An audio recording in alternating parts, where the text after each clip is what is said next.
بسم اللہ الرحمن الرحیم۔ اللہ تبارک و تعالیٰ کے نام سے شروع جو بڑا مہربان اور نہایت رحم کرنے والا ہے۔ اللہ عز و جل کی بنائی ہوئی اس کائنات کے اندر بہت سارے ایسے بادشاہ آئے جنہوں نے اللہ تبارک و تعالیٰ کے نظام کو بدلنے کی کوشش کی اور اللہ تبارک و تعالیٰ کی ذات کو چھوڑ کر خود خدا بن بیٹھے اور خدائی کا جھوٹا دعویٰ کر بیٹھے۔ خدائی کا جھوٹا دعویٰ کرنے والے بادشاہوں میں سے ایک بادشاہ ایسا بھی تھا کہ جس کو اللہ تبارک و تعالیٰ نے پوری روئے زمین کی بادشاہت عطا فرمائی تھی۔ اس کے باوجود اس بادشاہ نے نہ صرف خدائی کا جھوٹا دعویٰ کیا بلکہ یہ اس قدر سرکش اور نافرمان ہو گیا کہ اللہ تبارک و تعالیٰ کی ذات کو جنگ کے لیے للکارنے لگا اور معاذ اللہ اللہ تبارک و تعالیٰ کو جنگ کرنے کے لیے کہنے لگا۔ پیارے دوستو، آج کی اس ویڈیو میں ہم آپ کو بتائیں گے کہ اللہ تبارک و تعالیٰ کو جنگ کے لیے للکارنے والا بدبخت بادشاہ نمرود کون تھا، اور جب اس بدبخت بادشاہ نے اللہ تبارک و تعالیٰ کو جنگ کے لیے للکارا تو پھر اللہ تبارک و تعالیٰ نے کون سی حقیر مخلوق کے ذریعے اس کے ساتھ جنگ کی اور اس بدبخت بادشاہ کو ہلاک کر دیا اور پوری دنیا کے لیے عبرت کا نشان بنا دیا۔ پیارے دوستو، قرآن پاک کے اس عبرت ناک اور ایمان افروز واقعے کو سننے کے لیے آپ سے ہماری یہ گزارش ہے کہ ہماری اس ویڈیو کو اینڈ تک ضرور دیکھیے گا۔ پیارے دوستو، اس دنیا کی تاریخ میں 4 بادشاہ ایسے گزرے ہیں کہ جن کو اللہ تبارک و تعالیٰ نے پوری روئے زمین کی حکومت عطا فرمائی تھی۔ ان میں سے 2 بادشاہ مسلمان تھے اور 2 کافر۔ مسلمان بادشاہوں میں سے ایک کا نام حضرت ذوالقرنین علیہ السلام ہے اور دوسرے کا نام حضرت سلیمان علیہ السلام ہے کہ جن کو اللہ تبارک و تعالیٰ نے منصب نبوت پر فائز فرمایا تھا۔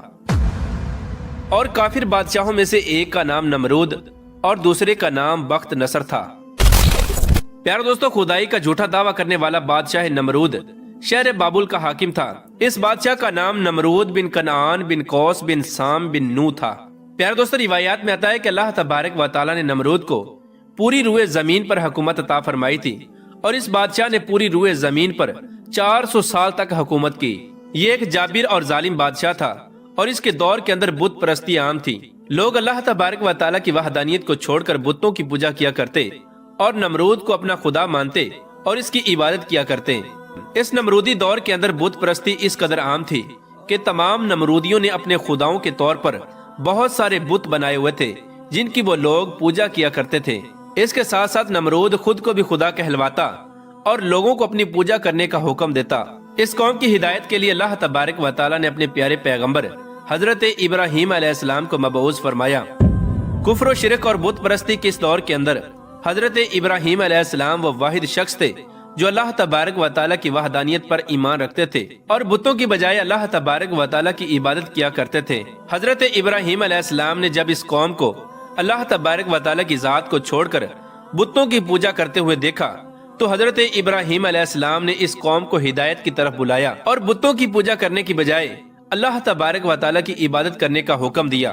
حضرت ابراہیم علیہ السلام نے اپنی قوم سے فرمایا کہ اللہ تبارک و تعالیٰ کی ذات ایک ہے اور ہمیں اسی کی عبادت کرنی چاہیے، لیکن یہ نمرودی قوم اپنے کفر و شرک سے باز نہ آئی اور اسی طرح بتوں کی پوجا کرتی رہی۔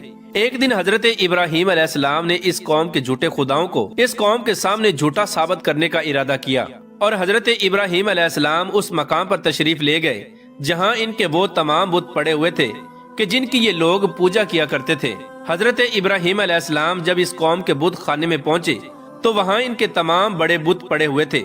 حضرت ابراہیم علیہ السلام نے ان کے تمام بتوں کو توڑ دیا اور تمام بتوں کو توڑنے کا الزام ان کے بڑے بت پر لگا دیا۔ اس کے بعد جب تمام نمرودی اپنے بت خانے میں واپس آئے تو انہوں نے اپنے بتوں کو ٹوٹا ہوا دیکھا۔ نمرودی قوم اس بات کو اچھی طرح جانتی تھی کہ ہمارے اندر صرف حضرت ابراہیم علیہ السلام ہی وہ واحد شخص ہیں جو بتوں کے خلاف باتیں کرتے ہیں اور بتوں کی بجائے اللہ تبارک و تعالیٰ کی عبادت کرنے کا حکم دیتے ہیں۔ لہٰذا جب نمرودیوں نے اپنے خداؤں کو ٹوٹا ہوا دیکھا تو وہ سمجھ گئے کہ یہ کام حضرت ابراہیم علیہ السلام کا ہے۔ چنانچہ تمام نمرودیوں نے حضرت ابراہیم علیہ السلام سے بدلہ لینے کے لیے حضرت ابراہیم علیہ السلام کو قتل کرنے کا منصوبہ بنا لیا۔ چنانچہ تمام نمرودی نمرود کے دربار میں حاضر ہوئے اور نمرود کو سارا واقعہ سنایا اور نمرود سے حضرت ابراہیم علیہ السلام کو سزا دینے کا کہا۔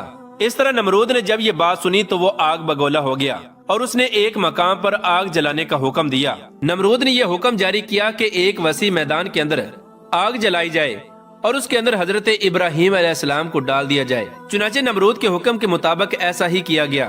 دور دراز سے بہت ساری لکڑیوں کو اکٹھا کیا گیا اور ایک وسیع میدان کے اندر جمع کیا گیا اور ان کے اندر آگ جلا دی گئی۔ حضرت ابراہیم علیہ السلام کو سزا دینے کے لیے جو آگ جلائی گئی تھی وہ اس قدر زیادہ تھی کہ اس کے شعلے آسمانوں کو چھو رہے تھے۔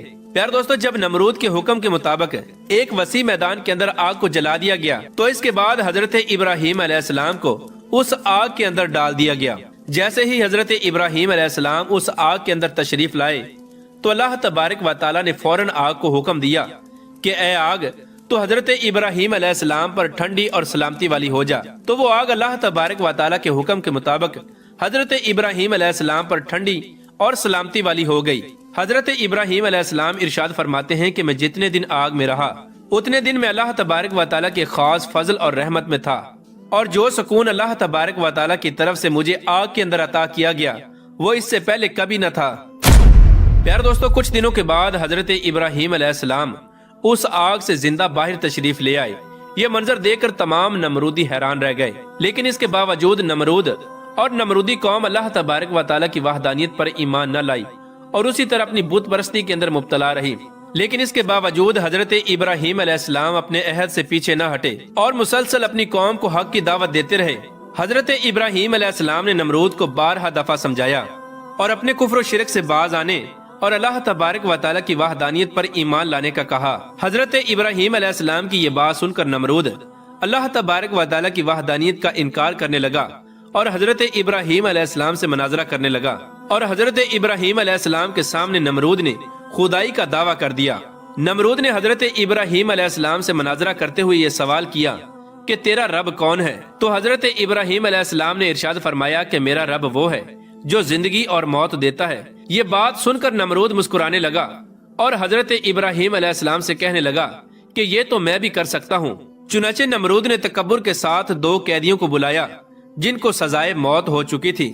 ان میں سے ایک کو نمرود نے قتل کر دیا اور دوسرے کو آزاد کر دیا، اور اس طرح نمرود تکبر کے ساتھ حضرت ابراہیم علیہ السلام سے کہنے لگا کہ دیکھو میں نے ایک کو زندگی دے دی اور ایک کو موت دے دی۔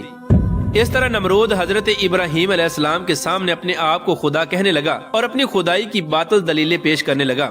اس کے بعد نمرود پھر حضرت ابراہیم علیہ السلام سے پوچھنے لگا کہ حقیقی خدا تو میں ہوں، بتا تیرا خدا کون ہے؟ اس کے بعد حضرت ابراہیم علیہ السلام نے نمرود کو اس کی عقل کے مطابق جواب دیا کہ میرا رب وہ ہے جو سورج کو مشرق سے طلوع کرتا ہے اور مغرب میں غروب کرتا ہے۔ اگر تو سچا خدا ہے تو سورج کو مغرب سے طلوع کر کے دکھا۔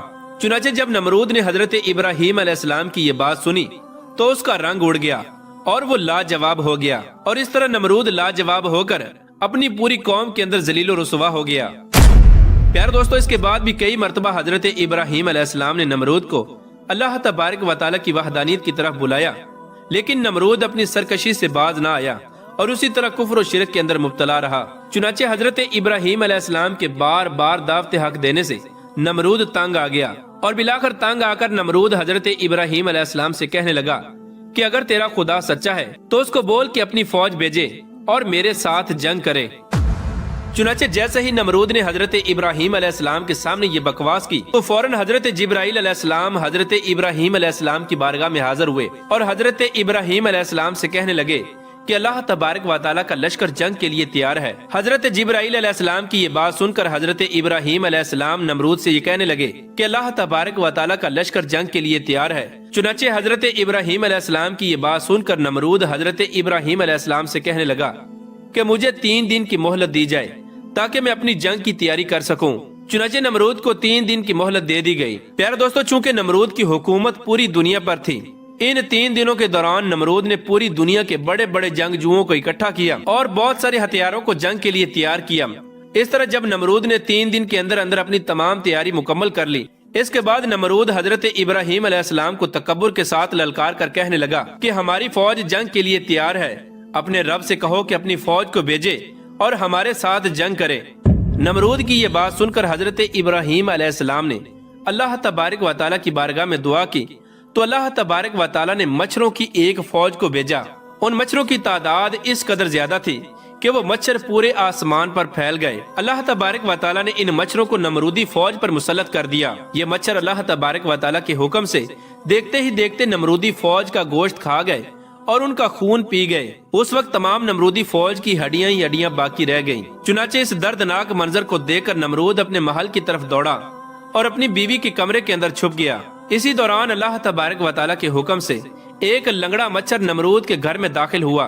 نمرود نے جب اس مچھر کو دیکھا تو اپنی بیوی سے کہنے لگا کہ یہ ہے وہ مخلوق کہ جس نے ہماری فوج کو ہلاک کر دیا ہے۔ چنانچہ اسی گفتگو کے دوران وہ لنگڑا مچھر اللہ تبارک و تعالیٰ کے حکم سے نمرود کی ناک میں داخل ہو گیا اور وہ لنگڑا مچھر نمرود کے دماغ کو چاٹنے لگا۔ جب وہ مچھر نمرود کے دماغ کو چاٹتا تو اس سے نمرود کو اس قدر تکلیف ہوتی کہ نمرود اپنے سر کو دیواروں پر مارنے لگ جاتا۔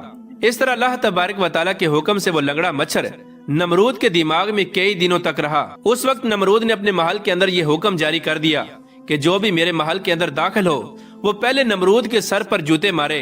اس طرح جوتے مارنے کے بعد نمرود کو کچھ دیر کے لیے آرام محسوس ہوتا، لیکن کچھ دیر بعد پھر درد محسوس ہونا شروع ہو جاتا۔ اس طرح اللہ تبارک و تعالیٰ نے نمرود کو ایک حقیر اور لنگڑے مچھر کے ذریعے سزا دی۔ نمرود اپنے سر کو سلاخوں کے ساتھ پیٹتا رہتا، یہاں تک کہ اللہ تبارک و تعالیٰ نے اس کو دردناک موت عطا فرمائی اور یہ اپنے سر کو دیواروں پر مارتا مارتا ہلاک ہو گیا۔ وہ نمرود جو پوری دنیا پر حکومت کرنے والا بادشاہ تھا، اور وہ نمرود جو اللہ تبارک و تعالیٰ کو تکبر کے ساتھ جنگ کے لیے للکار رہا تھا، اس نمرود کو اللہ تبارک و تعالیٰ نے ایک حقیر اور لنگڑے مچھر کے ہاتھوں ہلاک کروایا اور پوری دنیا کے لیے عبرت کا نشان بنا کے رکھ دیا۔ بے شک اللہ تبارک و تعالیٰ ہر چیز پر قادر ہے۔